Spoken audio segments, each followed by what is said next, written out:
Hello, everyone, and welcome to an episode of Parla Parlour. Today, I'm very excited to dive into a topic which is quite unique. We're diving into physical retail experiences with Ghalia Boustani, who is quite an expert on this unique format. Ghalia joins us today from one of my favorite cities, Paris. And she is a retail consultant, author, and academic.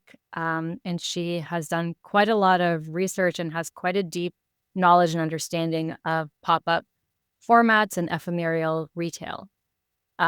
She has this very unique blend of research and operations and hand on experience, as well as academia, and quite an interesting approach and view on cultures and customer behaviors, different omnichannel experiences, touch points, all the different elements that make retail quite wonderful and an exciting channel. So, Galia, welcome, and we're really excited for this conversation. I think it's quite a unique topic in our library. So, thank you so much for being with us today. Happy to be with you, Jamila. Thank you for having me. So, I wanted to just dive into how you got into retail because we know a bit of what you're working on, and where you spend your time within the retail framework now.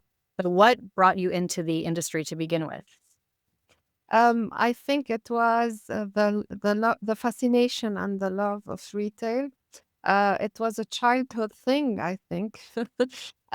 Being traveling from different cities, looking at what a souk was, what a mall was, what a store was, and then traveling around the different countries was also a luxury with my parents back then, which led me to that question I used to have all the time, like, why are things different here and there? What makes them so different? Why are people behaving differently in these different places? So, as soon as I wanted to go into studies and graduate, I knew that I wanted to concentrate on that area. 25 years ago, we did not have lots of retail studies, but actually, it was a good way to help me dive in and concentrate on that area in my career and my studies. Amazing. It is quite interesting the formats of retail that exist globally. Um, because like you said, souks, they're not something that you would I grew up in Toronto, they're not something that we would normally see. So it is quite interesting how even as a young child, you're able to understand the different formats and the different pieces of different experiences of shopping. So I'm really excited to dive into an area that you have spent a lot of time researching and you've written a book on, which is the pop-up retail format. And I first just wanted to understand what about this experience to you has brought so much interest versus just walking into a regular physical store? Hmm. Actually, 10, 12 years ago, the recession hit Europe. And it was the right timing for me because I was doing my thesis. So they asked us, like, what areas in retail would you like to study? Concept stores were a thing back then, and then lots of vintage stores in London, etc. But then I said, okay, it would be yet another type of study looking at something that has been studied all over again. And it was really the hazard that morning when I was taking the tube. I take those free newspapers, open up one page, and landed on something like saying there's a pop-up store in East London. And what is it? Pop-up store? Let me go discover, etc. And so I go discover that thing, which was amazing because it was exhibiting the brand's products. It was Dr. Martens, but Okay. then it wasn't selling any products, and it was really intriguing. So I said it must be something of interest. Retailers having spent so much time and effort into building this, there should be an area there. And the love story started right away. I said, okay, I'm going to do my thesis. And then I've been studying them since 2008. So yeah, Today, there are different types of formats, and we see that brands are paying more attention to pop up stores, not only as an accessory or an addition or a one off, let's say. It's more of a thought on how pop up stores would be integrating our brand to add value into the overall retail experience. But I think we'll be talking into more detail down the road. Yeah. So when you see that it's actually part of the holistic experience of the customer, are there certain objectives that you're seeing for pop-up stores or specific goals? Because I remember, like you're saying, when pop-ups first started, they felt almost like part of marketing, where it was like a little surprise or an activation. Um, and they were I associated it with more with marketing, and especially with the example with Doc Martens where you couldn't buy the shoe. So what do you see, has there been a change, or is there kind of a consistent goal or objective that is now being used with the pop-up format? So this question is a very thorough and detailed type of analysis. Um, because at the end of the day, if you look at all of the pop up stores that have been done, you wouldn't be able to detect one form or repetition of that pop up by the brand or by other brands. Certainly, there would be trait of commonalities, but what we could realize at the end of the day is that when doing a pop up stores, we do it because it serves a specific purpose for the brand.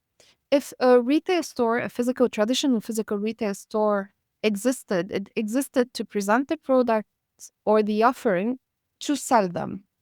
And then came along other retail formats with other specific objectives. But with pop up stores, we started using a tool that is very much agile and that could answer the brand's objectives or different objectives. So, depending on what the brand needs right here, right now, and this is really very specific, the here and now, I would say, what do I want my customers to gain from that pop-up stores? So from that pop-up store. So the objective would be either to educate, to inform, to present product, or maybe to push some product if there was a collaboration to give it life and existence and then present it to consumers, or just have an opportunity to catch up or to meet with my clients to say thank you, to say hello, to celebrate with them.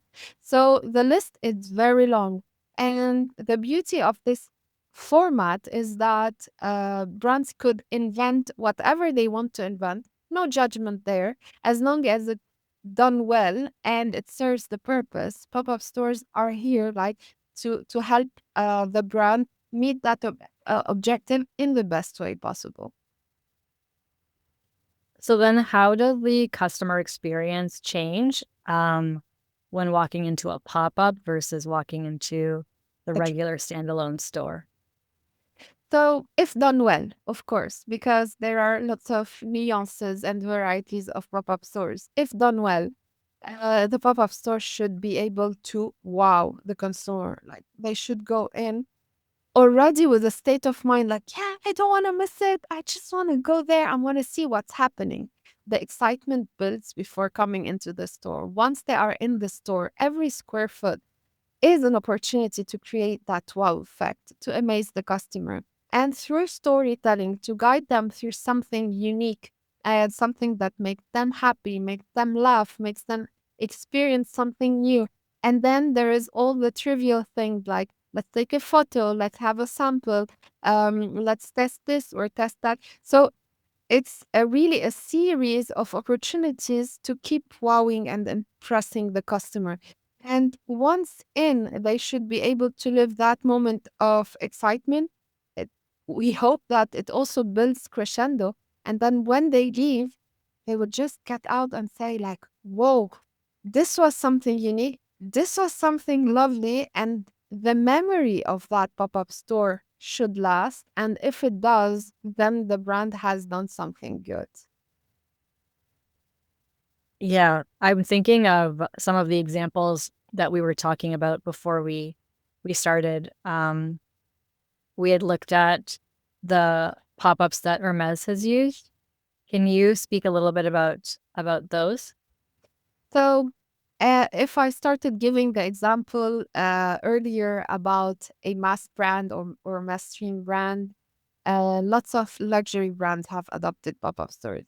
And Hermès is a great example because the pop-up store has created that proximity of a luxury brand who customers used to fear, like, oh, yes, this I cannot be, you know, and they broke that fear. They come closer to the customer through the pop-up. So when the brand does this, it means that it wants also to enlarge its circle by creating those opportunities that are fun, that are cool, that are exciting, and that customers want to explore. So, for instance, I would recall a very interesting pop-up store that was done in 2017, which has like a washing machine, let's say, the Lavomatic. And then Okay. customers would come with their carré Hermès, and they would do a tie and dye type of thingy, and they would go out with a new carré Hermès.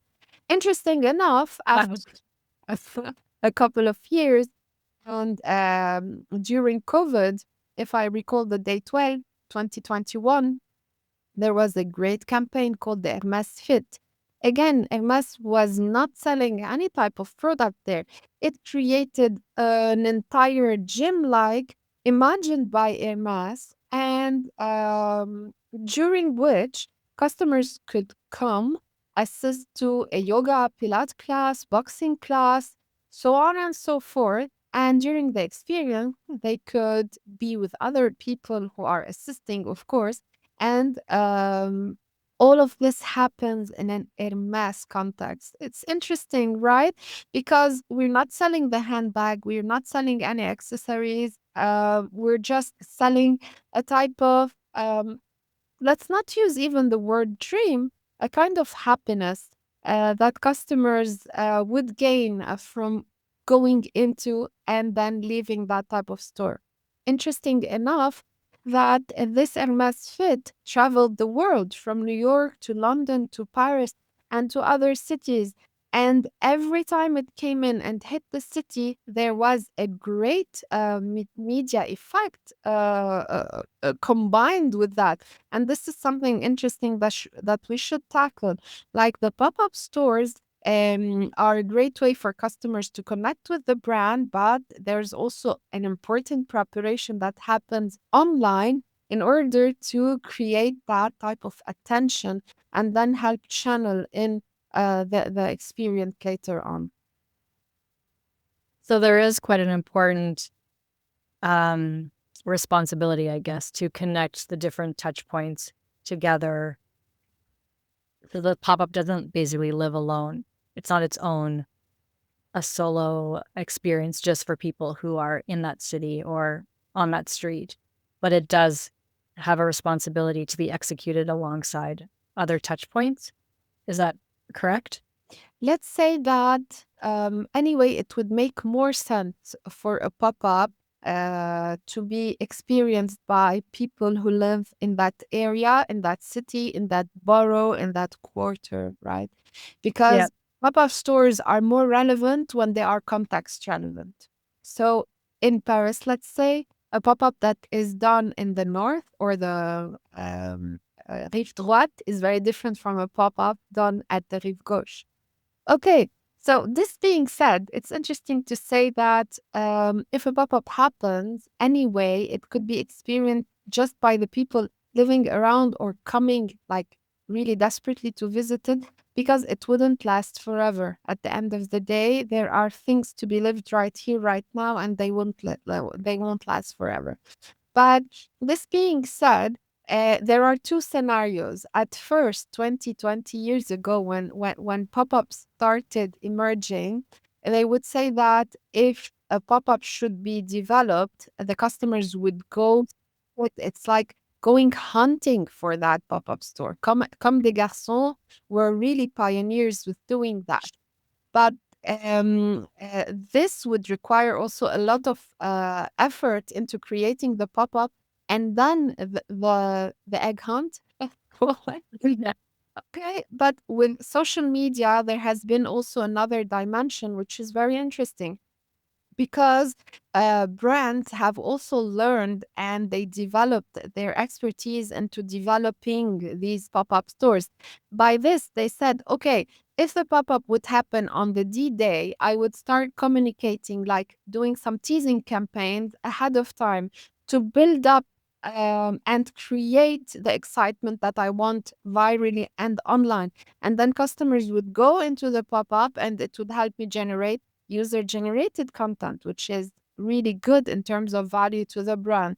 Moreover, it depends on, again, on the objective of the brand. If they want to do things properly, if they want to, for instance, get more chance to get in touch with the customer, be one-on-one, or sell properly, or they could go into the logic of let me advertise it online, let customers register, and let them come during X and Y time. This way, everyone has a pleasant experience during the pop up. Maybe it reduces waiting time outside, so on and so forth. So, communications are tools also that serve the purpose of the pop up store and help it come closer to the objective, and then would create that mediatic effect or that viral marketing effect that brands really long for because it has a great value to the brand. Yeah, it sounds like it creates quite a wonderful halo effect for the brand, and then also plays into the idea of the omni experience because you're connecting with the customer on social and then in person. Yeah, and building that halo around them. Exactly. How do you think about pop-ups being quite a, it's something that is traditionally like a physical experience, an in-person experience. Do you think there is a way that brands can emulate or imitate the pop-up experience online or digitally? For example, using video? There has been lots of online pop-ups, especially during COVID. This being said, online pop-ups would resemble a website, okay, but that is there for a limited period of time. These online pop-ups are also um, made available and more exciting because they have been advertised by an influencer who did maybe a live or several set of reels, depending on the platform, of course, and then who talked a lot about that pop-up and then invited people through a kind of opt-in or registration to go on the D-Day, visit the website, have access to the collection, for instance, or grab information, or maybe again register for something else. It really depends on the case we're working on. And then at the end of the day, when that happens, when everything is done as per schedule, the pop up would disappear after maybe a couple of hours or days or a day.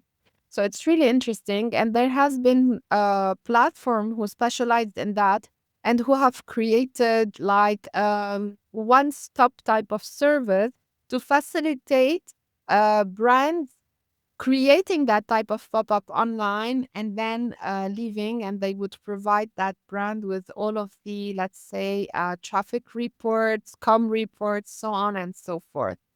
Yeah, and it was a Spanish startup who created that concept at the time. Interesting. Have you seen pop-ups work across all different categories, or do you find that they're mostly in the luxury space? No, there are pop-ups across categories. Luxury has come, I don't want to say that it arrived late, but later, let's say. And then when they understood how the tool worked for them, they invested a lot in it.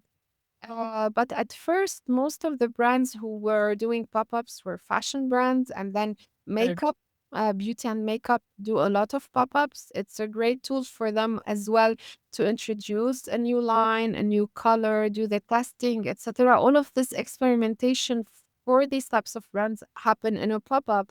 And then we started seeing the opportunities of popping up for many other types of brands. During COVID, even HSBC did pop-ups to meet up with people as they closed down many branches. They thought that it was a Wow. good opportunity, right? NGOs do it. Some brand like, for instance, the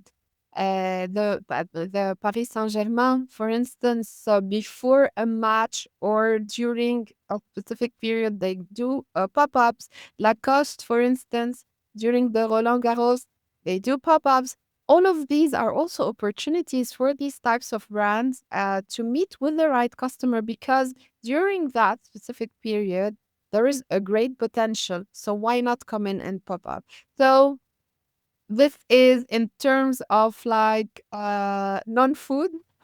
Again, there Yeah. all of the food pop-ups that happen. Lots of restaurants do pop-ups, especially if they want True. to take advantage from seasonal moment, either during ski or during the, let's say, summery season.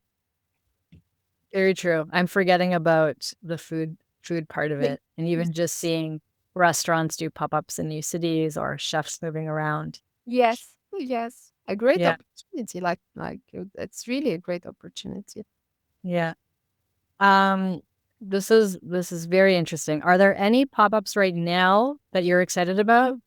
Um, either either in Paris or ones that you would travel to? So now in Paris, there are lots of things happening during spring and summer. Uh, some of them are like simple and more, let's say, trivial. Others are more sophisticated. There are areas in Paris in which pop-ups are more um, happening. So it's always interesting to just go walk around and discover what's being discovered. The latest that I went into was not into fashion, it was food. It was a marmalade, a French marmalade brand, and And who, before the Mother's Day, created that pop-up. Very simple, in a sense that it's not recreating or reinventing the experience, but allowing customers to personalize their own box of a selection of marmalade. And then there is a personalization bar. You could go create a personal letter, handwrite it on a card, like all of these little things. And anyway, that resonate a lot with the brand and with the brand's identity. And in that pop up, a small section where you can go buy a crepe or a madeleine or a yogurt with the marmalade. So it's also part of the experience. And it was simple, yet surprisingly nice. So this is the last one I have been to.